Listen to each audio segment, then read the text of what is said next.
You are listening to the cycling podcast at the Giro d'Italia, supported by Science in Sport. Today we are in Arezzo. Kotze čitene kotze višćine, nuspiku deši gora.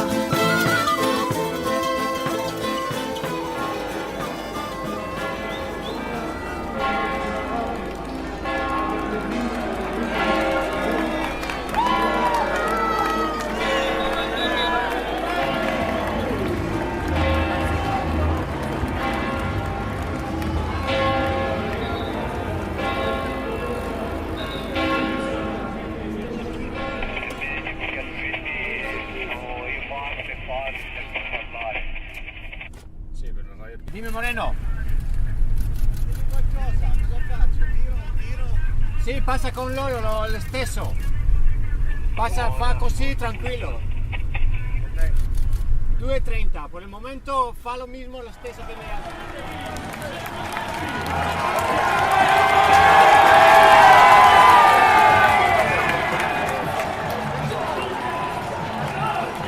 We were played in there by the bells in Foligno this morning at the stage start. Midday bells full of foreboding, ominous sounding bells. That was very atmospheric, I felt. Then we heard a clip from the stage today. That was Bingen Fernandez, the director sportif at the Cannondale team. He was speaking there in Italian to his rider Moreno Moser, who was in the big breakaway, and we had a mole, Kaylee Fretz from Velo News, planted in the car, and he kindly recorded that bit of audio for us. We then heard something I recorded at the finish. I was standing at the finish in Arezzo, and that was as the stage winner, Gianluca Brambilla, came past, and the crowd went wild. A home win. Absolutely right, yeah. Shall I give my little wrap-up of the day? Dove siamo, Lionel? Oh, of course. Well, we're outside the press room in Arezzo. A lovely town, it looks, from what I saw of it earlier on, but we're sort of stuck out the back somewhere in some kind of technical centre. Not like Tom Dumoulin, we're out the back. We certainly are. Well, yeah, the story of Stage 8 then, from Foligno to Arezzo, 186 kilometres crossing from Umbria into Tuscany, and we have a new pink jersey. The Italian Gianluca Brambilla won a gripping stage which featured a dirt road, second category climb quite near to the finish. That was Ethics Quickstep's third stage win of the Giro, equalling their Belgian rivals Lotto Soudal, and Brambilla has ended the day in pink. It's the first time in his 7-year career that he's ever led a stage race. Wow. Yeah. Well, the race was animated by a group of 12. It went clear with 2 from Ethics, Brambilla and his teammate Matteo Trentin.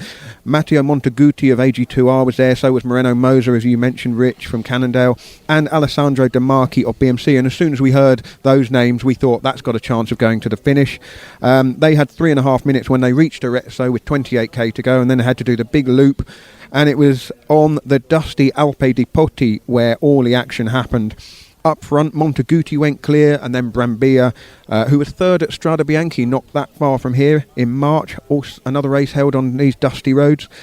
Brambilla caught and passed Monteguti to win the stage, but the drama overall was all happening behind. There were a number of strong attacks by Alejandro Valverde of Movistar, the first of which put the pink jersey Tom Dumoulin in difficulty. Vincenzo Nibali of Astana joined in the aggression, particularly on the downhill sections. So the riders, other than Brambilla, who will be very happy tonight, are Valverde, Nibali, Ilnur Zakarin, who's up to second, and Stephen Kruijswijk of Lotto Jumbo, who is now third. Dumoulin slips down to 11th, a minute and 5 behind Brambilla. Grijport, Jungels and Wellens are still in red, white and blue respectively. Tomorrow it's a 40k time trial. Well, we passed through countryside that's very familiar to me today, Lionel. I wintered in Umbria, in Perugia. Oh. I wintered in Perugia a couple of years, around about 1996, 1997. Was this when you were trying to become a professional cyclist? I was a professional cyclist, Lionel. I came to stay with a friend of mine who was at the University Per Stranieri in Perugia, a university for foreigners who go and learn Italian. He was there a couple of years, my friend James Tyler. Hi James, if you're listening, you won't be, but and I went and stayed with him a couple of winters and trained on these roads around here. Perugia is a beautiful hilltop town. Umbria is basically Tuscany without tourists. It is beautiful. We're in Tuscany now, just on the edge of it, but Umbria is really a very a sort of secret, Italian secret place. You know, if you want to go somewhere away from the beaten crowds, a place like Assisi, Perugia, really beautiful old towns, right on the top of a hill. I was staying right in the centre, which meant every day a 6-kilometre climb back up to my apartment where I was staying with my mate Jim. And that was hard work, but it's a wonder you didn't make it, Rich, really, isn't it?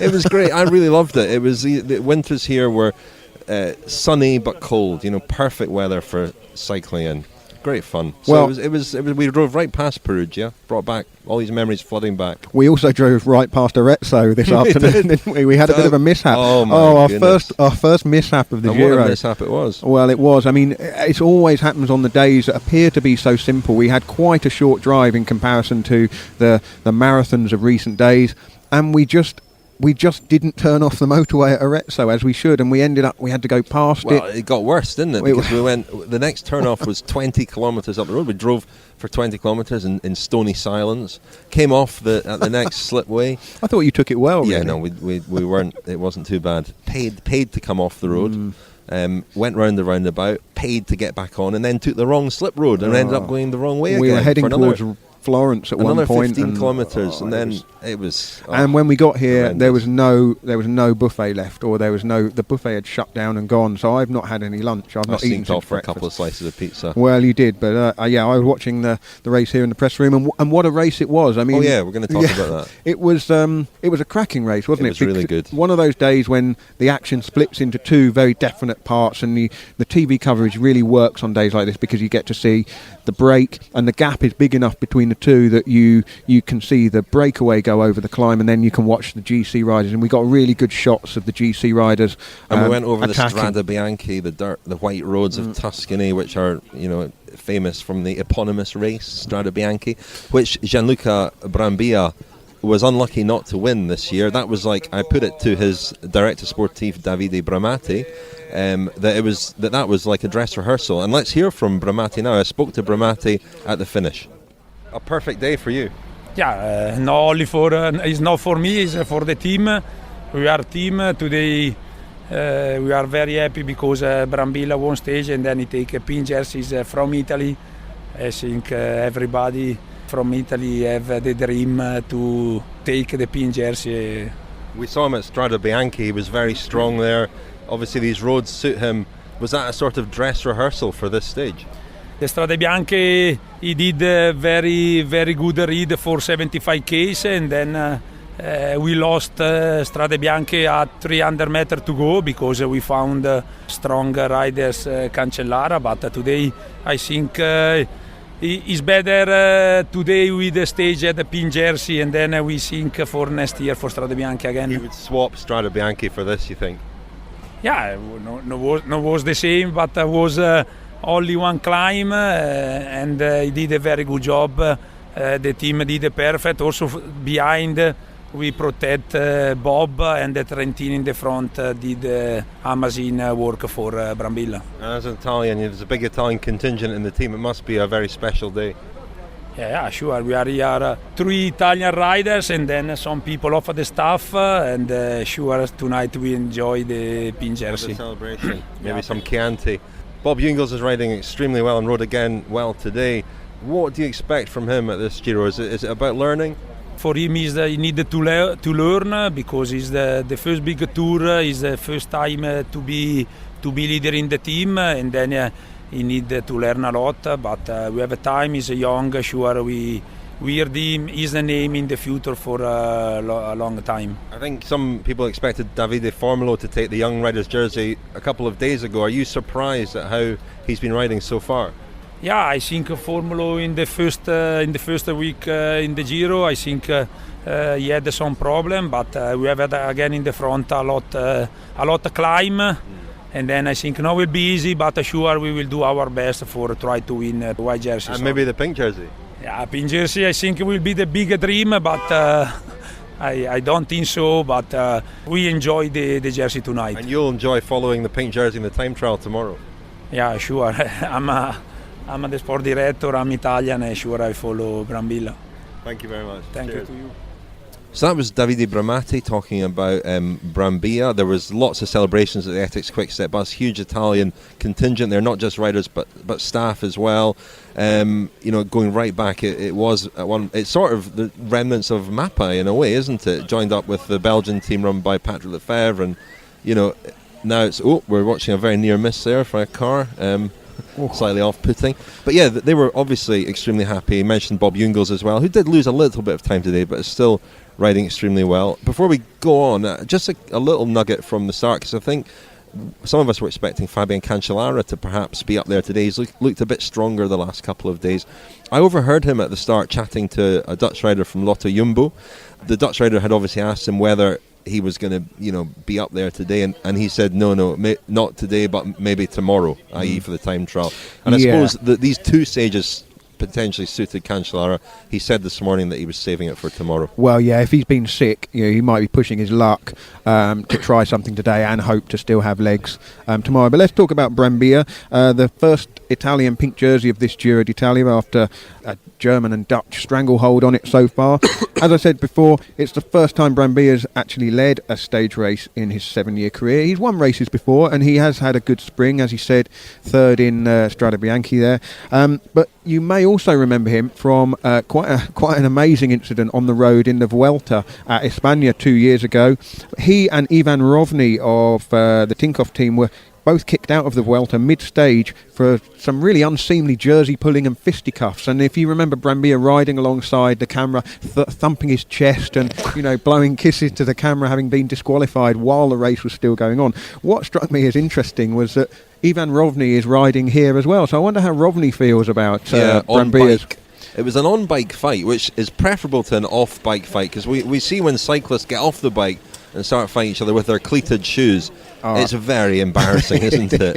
It is. It's like something out of It's a Knockout, if you remember the programme. Look from it up the on 70s and YouTube, 80s. you'll find some famous old fights. One involving Acacio da Silva years and years ago. Just ridiculous. It's like people fighting on ice wearing very slippy shoes. Well, that was a low point in Brambilla's career, but this was obviously a very big high point. He talked about how strongly they were riding at the start of the stage to get that breakaway and to get a good enough advantage that would go to the finish.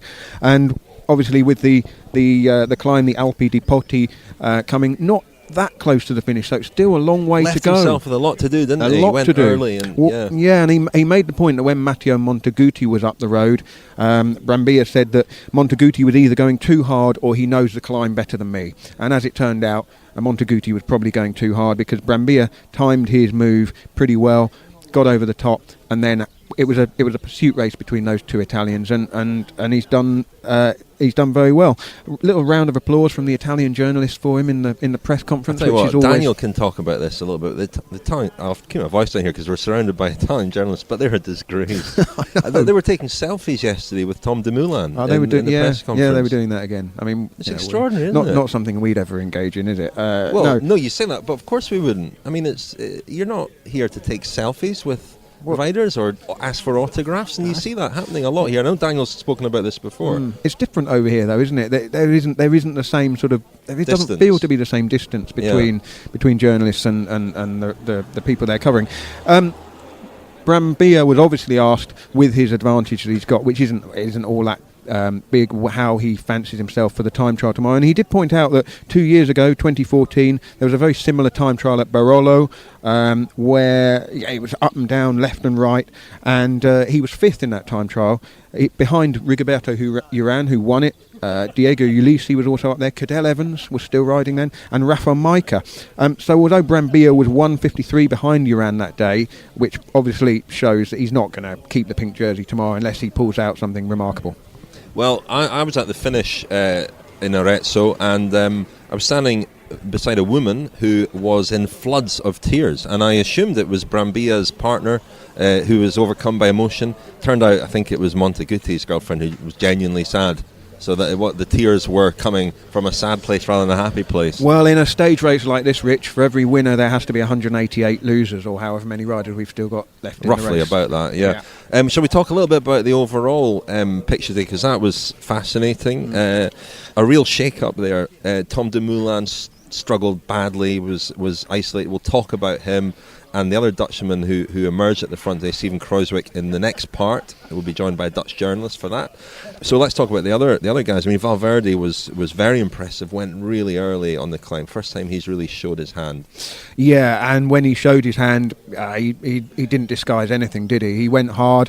He went hard repeatedly. Again, Valverde is a sort of the master, isn't he, at just plotting his way around a 3-week stage race, and he'll have had a clear plan of what he was trying to achieve.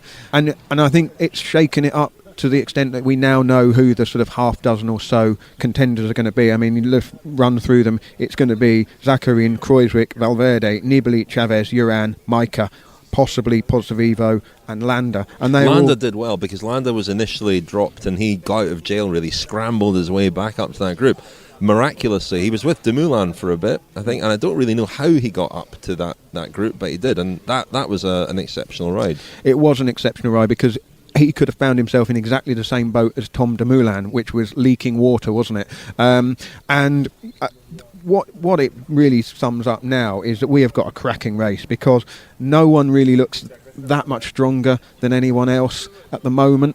The time trial will tell us quite a lot, and there could be some significant-ish gaps tomorrow, and then it's a sort of countdown to the really big mountains, but there's no real pattern set. No patterns yet, Lionel, but yeah, Valverde looked ominously strong, and I was surprised after his poor performance a couple of days ago to see Vincenzo Nibali looking strong as well. Hang on, Lionel, what's that? What's that noise?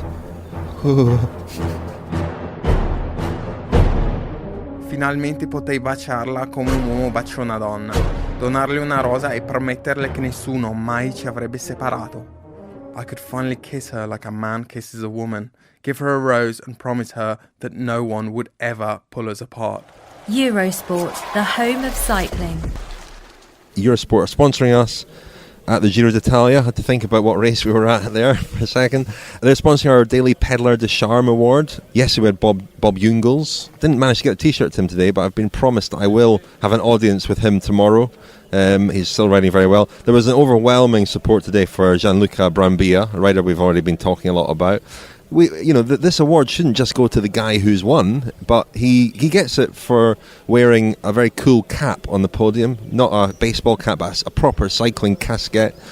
Yeah, with the flap folded up, old school style, looked good, didn't it? That's more than worthy of Pédaleur de Charme. So Brambilla, I'll try and find him tomorrow. Shouldn't be difficult. He'll be wearing a pink jersey. Should be easy to identify, and give him an even more coveted garment, the Pédaleur de Charme t-shirt. Now, we've been joined by Daan Hakkenberg of Algemeen Dagblad, the Dutch newspaper, the only Dutch journalist on the race since we left Holland, although I think you've been joined by a few of your countrymen now, but you're going to give us a bit of an insight into a couple of your countrymen. Tom Dumoulin, not such a good day. Steven Kruijswijk, sorry, the pronunciation please, Dan. Steven Kruijswijk, as we say in Holland. Steven Kruijswijk. We'll try and keep that up for the rest of the Giro. We take it like this. I guess Steven is fine with it. Yeah, I'm sure he's okay. Well, we both spoke to him after the finish, didn't we? Perhaps we should hear from him initially. I interviewed him for a bit in English before you elbowed me out of the way and spoke to him in Dutch for much longer. I started by asking him a really stupid question. Here's Steven Kruijswijk. Steven, today it felt like the Giro really started. Was that your feeling as well?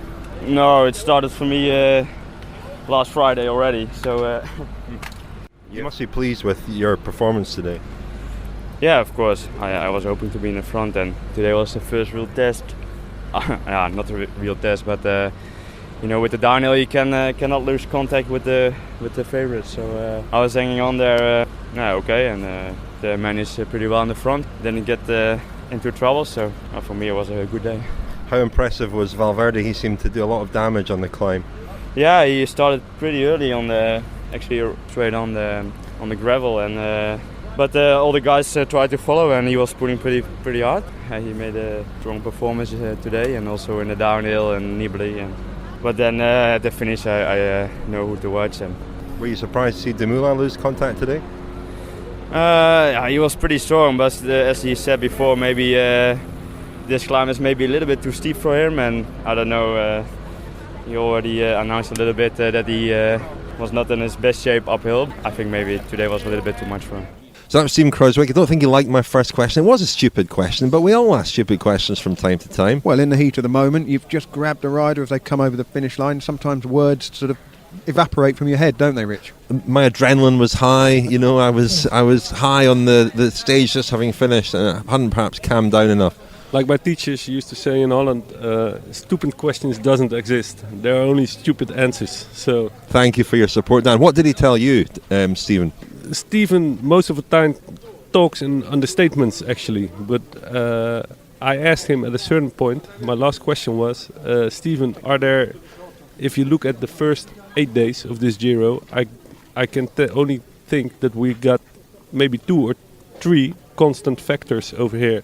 Alejandro Valverde is one of them, but I think, in my opinion, Stephen Kruijswijk should be among that constant factors as well. For example, the first stage in Italy, the Praia Amara stage, that was the 4th stage. Exactly a year ago, in the 4th stage, he lost, I guess, 6 or 6.5 minutes on the later winner Alberto Contador. Well, in this 4th stage, he already showed that he learned from last year. And if you see him standing right now, he's 3rd overall on 33 seconds, I guess. And I think last year at this moment it was maybe already 10 minutes, maybe even more. And he had a great Giro last year. What we don't know a great deal about him other than the fact that he's got very broad shoulders. What can you tell us about him? He just became a father, so that might be something. He's maybe a bit underestimated. We always had the big names in the Dutch team like Robert Geesink, Bauke Mollema before, who's now riding with Trek, but also not Stephen Kruijswijk, but Wilco Kelderman came up as the young kid in town. But if you look a bit further, you can see that he's actually Stephen has always been there, and he likes the Giro. This is, I guess, his 6th appearance, and he only rode 2 Tour de France's. He thinks this is his race. He likes it more. It suits him better.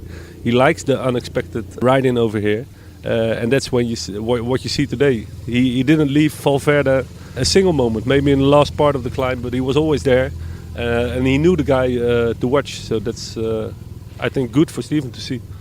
What can you tell us about Tom Dumoulin today? I think some of us were surprised to see him suffering. Not perhaps surprised to see him on his own. He was really isolated. The team, we talked about the team in last night's podcast, are perhaps not, a bit like the Vuelta, they're not as strong as they could and should be to support an overall contender, which is how we've been talking about him. He did suffer badly today. How was he after the stage? He was surprised himself, actually. That's what he literally said. He was surprised that the bad day, he expected a bad day, but maybe in the higher mountains, and he didn't expect the bad day to come today. Actually, he thought today's stage would suit him. And if you just look at the road book, it would have been. But he was just no good, empty, no power, no energy. He said he had a bit of saddle sore, how you probably say it in English.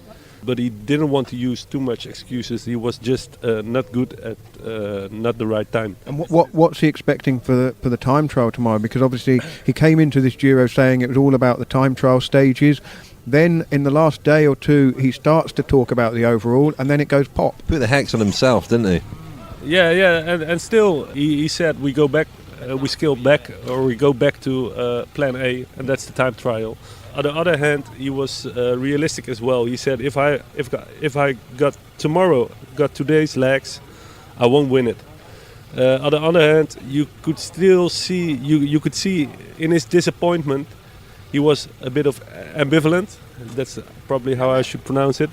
He still aims for the victory tomorrow. On the other hand, he's realistic enough to say that if he won't recover from this, he won't be there tomorrow. On the other hand, he said as well, I might be in pink tomorrow, but you don't know if it's realistic. We only can find out tomorrow afternoon. Just back to Stephen Kruijswijk again. He's, by comparison to Dumoulin, had a very quiet week. He's been in the shadows. Now he's 3rd overall. That brings a different pressure. Is he ready for that pressure? Well, I think he is. I spoke to some of his teammates how he is as a number 1 guy in the squad, and everybody tells he's really clear on things, and he delivers, and he trusts his guys. He just follows blind. Bram Tankink said, one of the veterans out of the squad. He's really clear to us, and I think what I hear over here, what all the cycling journalism veterans say, you shouldn't see anybody in the first week who wants to be on GC in the end. So maybe it's even a bit early if you see it this way, that he's already becoming third. On the other hand, I spoke to his trainer Mathieu Heijboer in Apeldoorn already.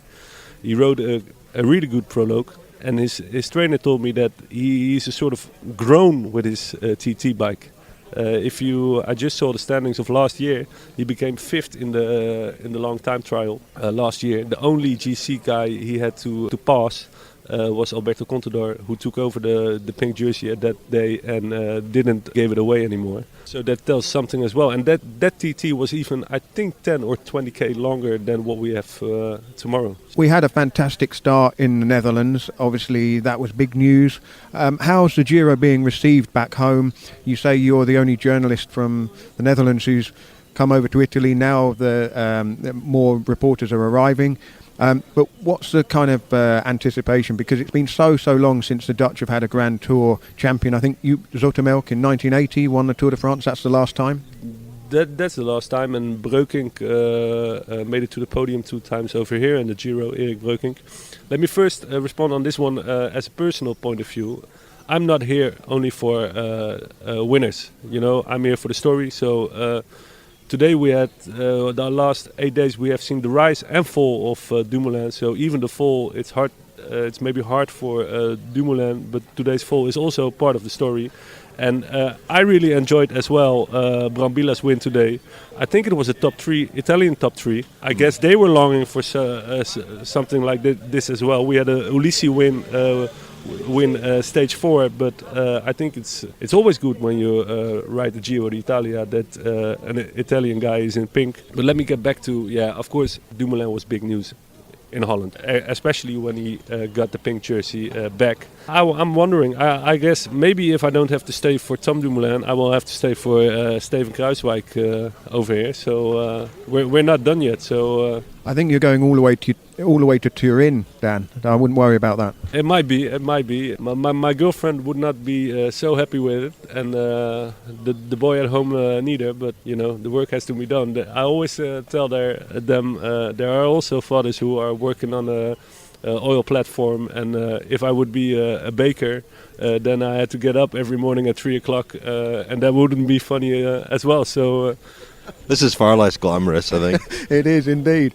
Well, that's Dan. Thanks very much for joining us. Hopefully, you will be still in the race, and you can join us again one evening. Yeah, and we might serve beer on the podcast. That's normal. We couldn't find any beer tonight, I'm afraid. Oh, we've let you down there. Sorry about that. Normally we do. If there's a bar near the press room, we would have a little beer. But we should have known, shouldn't we, that a Dutchman would want a beer. We've all driven up Alpe d'Huez and been through Dutch Corner. You are listening to the cycling podcast at the Giro d'Italia, supported by Science in Sport. Science in Sport, fueled by science.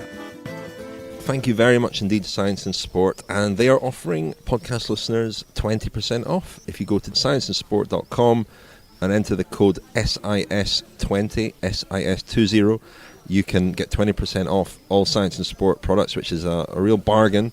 And, if you buy stuff that way, I'm sure it'll reflect well on us somehow. We want to show our appreciation for them sponsoring the podcast, enabling us to be here. So if you go through that process of entering the code and stuff, it'll be logged somewhere, and we'll look good. I think that's how it works, isn't it, Lionel? That's what they tell me. That is how it works. Yeah. So thanks very much to them. We mentioned Pédaleur de Charme earlier. All our T-shirts. This is our first T-shirt plug of the Giro, but we've got a range of T-shirts with humorous slogans, or just slogans if you prefer. Well, they've had a revamp, haven't they, for the Giro? The design has changed slightly. I think they look bolder, really smart. They are smarter. Yeah. Orla Chinouy modelled our No Giro, No Giro T-shirt, the women's cut yesterday, and she tweeted a picture of that. She did actually come up with that phrase in a podcast in January, so we felt it was only fair to send her one, and they're very nice. Yeah, we've got No Giro, No Giro, the Giro d'Italia. We've got all the usual ones as well, and they're all there. Pédaleur de Charme, if you want to be a Pédaleur de Charme.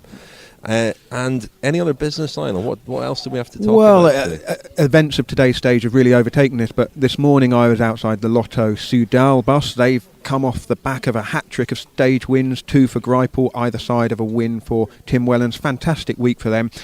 Ethics Quick Step have now drawn level with them in the Battle of the Belgians, but something caught our eye this morning. Bart Layson, the Lotto Soudal sports director, had said that if his team made it 3 in a row on Friday, he would shave all his hair off. And he came out of the bus this morning looking similar to me in the hair department. He didn't have very much on top, and I just chatted to him, and this is something that he has done before. He said, I think it was it the Vuelta last year, or was it the Tour last year? It must have been the Tour last year, that if Andre Greipel won a stage, he would jump in the sea.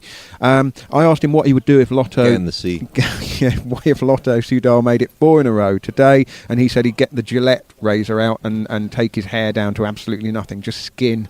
I think he's probably relieved that Ethics Quick Step didn't that Lotto Soudal didn't win again today. Absolutely. We might get in trouble from our colleague Daniel Friebe for not analysing today's instalment of the Shark's Tale, which you heard earlier. There's nothing really to analyse. It's yet more raunchy stuff. I do expect it to return to bike racing next week, but I must admit, I'm not all that confident it will. I must admit that as I watched Nibali today, shark-like, following Valverde and looking good and looking dangerous, I couldn't help wondering what was actually on his mind. Whether the race was on his mind or whether other things were on his mind. Having had these insights into how his mind works, now every time I look at him, I imagine that he's thinking of things that aren't to do with the bike race. Yeah, I mean, let's not get into those areas. One thing on Nibali, and I've said this before, but it really bugs me, and it's bugging me here now that we're in Italy, that he's not wearing a proper Italian national champions jersey. I know the Astana colours are this sort of baby blue that they ride in, and it's got the 3 colours on the chest, the wrong way round, of course. I mean, I know that cycling jerseys have to adapt the flags, but it would have been such a great image, I think, today. The photography of today's stage must be fantastic. It looked great on TV, so the stills will look great. It's just a shame he's not in a proper red, white and green national champions jersey. Yeah, one final note from today's stage. I agree with you on that, by the way, Lionel, but I do also see the sponsor's point of view that when riders are in national champions jerseys, the sponsor doesn't get the same value, I don't think, and that's and it might clash horribly with baby blue shorts as well. That's something else I hadn't really factored in, but yeah, anyway, whatever. There were 3 riders eliminated today. I didn't ride or drive. I was at the team buses, and I was hanging around there for ages. I was waiting for Matteo Trentin, who never appeared. I was waiting there for a long time, for what felt like an eternity. And as I was walking back, some police motorbikes appeared with sirens on, and I didn't know what that was all about. And then 3 riders appeared. The whole thing, the crowds had gone, the roads had almost been reopened, business as usual, and 3 riders appeared. Elia Viviani was one of them. Boyvan Popple from Trek was another one, and one of the Vini Fantini riders, which Yuri Filosi might be a relief to some people in the peloton. One less. We actually one saw less him. For Max Chandri I to worry tweeted about. some pictures of him this morning adjusting his saddle. He was measuring his saddle. So there you are, kids. If you don't get your saddle height right, you might find yourself eliminated. But they were 55 minutes, 26 seconds down. Dropped in the first 30 kilometres, apparently. Right. And Viviani hasn't looked very good this Giro. So Sky are a man down. Not that he would have been much use to Landa in the mountains, but he would have been there to do some bottle duty, that kind of thing. So it leaves the likes of Christian Knies with a bit more to do, and that could, you never know, have some impact on Team Sky further down the road. Shall we leave it there, Lionel? Let's do that. Let's get to our hotel. Big day tomorrow, and let's go. Let's get on the right roads, Lionel, and most importantly, come off at the right junction. Absolutely. That's all. Thank you very much, Lionel. Thanks, Richard.